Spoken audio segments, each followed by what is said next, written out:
So you guys know about Studio Trigger, right?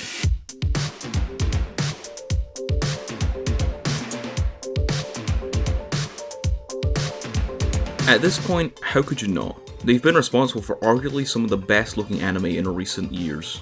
Kill la Kill, Darling in the Franxx, Dungeon Meshi, motherfucking Cyberpunk Edgerunners, an anime that pretty much single-handedly revived that game. They have a certain style where you see an animation, look at it, and go, oh yeah, that's Studio Trigger. Now, among Trigger's many works of what could simply be referred to as absolute cinema, there's one that I feel is severely overlooked. And that, of course, is Studio Trigger's BNA, Brand New Animal.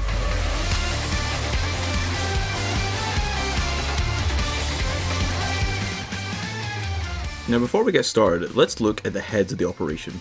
Yo Yoshinari and Kazuki Nakashima.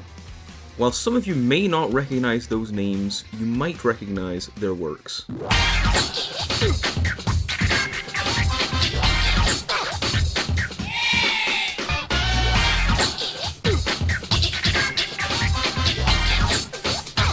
These guys are some pretty talented people and in no way are first timers. While Yoshinari is usually part of the animation or design team, he has been a director for a few things beforehand. So why is it that this series is barely brought up? So I'm not going to go fully into the details of the story because I feel like you guys should watch it yourselves. But to sum it up, the series is set in a world where humans coexist with a branch of humanity called beastmen, who, as I'm sure you could guess, can turn into animals. Michiru Kagemori, our protagonist, suddenly turns into a beastman after getting a blood transfusion from a friend. Michiru runs away to seek refuge in Anima City, a haven made for the beastmen, and meets the mysterious wolf beastman Shiro Ogami. The two work together to investigate the circumstances of Michiru's transformation while maintaining peace in Anima City. The story itself is okay. I won't go too much into it because, as I said before, I think you guys should watch it for yourselves. What I do want to talk about is the art, cause man, this looks pretty.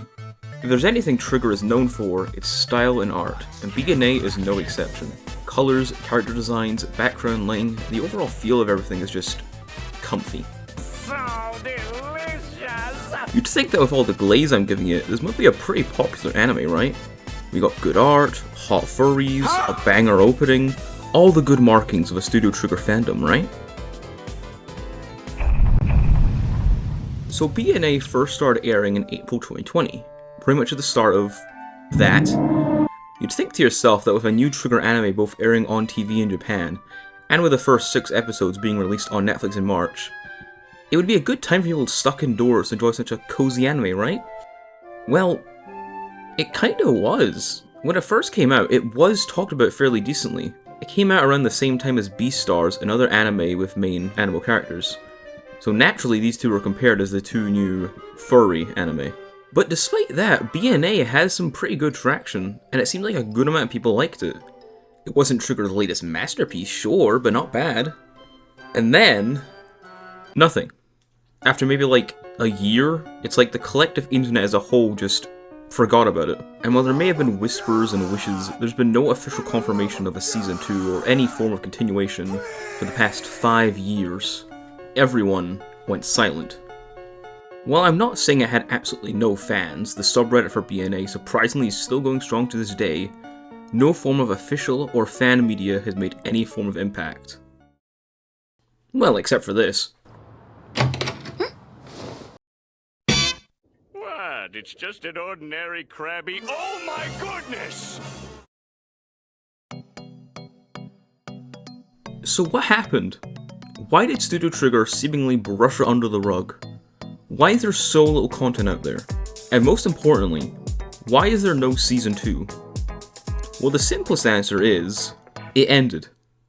BNA in the End is a 12-episode series mainly on Netflix that, by the end of the story, wraps everything up.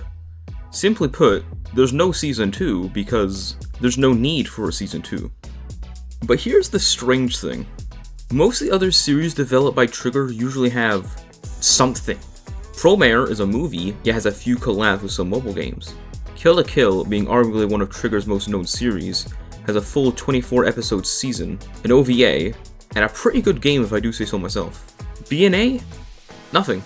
No games, OVAs, just a 12-episode series, and that's it. And I feel like that's a waste. With this world, I feel like they could do a lot more. Hell, 90% of the characters are hot furries. If Zenless Zone Zero can do it, why can't they? Attending my camp. At your service. Since BNA, Studio Trigger has made a few more projects, like Dungeon Meshi and a new Pantene Stalking series. Kazuki Nakashima was the writer between Batman Ninja vs. Yakuza League, which sounds like a really strange fanfiction. And Yoshinari, as far as I can tell, hasn't worked on any notable projects since the character designs for Edgerunners. It doesn't seem like we'll be getting any BNA news for the foreseeable future, unless they're hiding some massive project. But I think it's okay to just let it exist as this niche anime with a small following. If you've made it this far into the video, I'd say give it a chance. It is kind of hard to watch since it's only globally on Netflix, but look, I'm not encouraging anything. Anyway, thanks for watching. This is different than what I usually make, even compared to my other anime videos, but I hope you all liked it. Bye bye!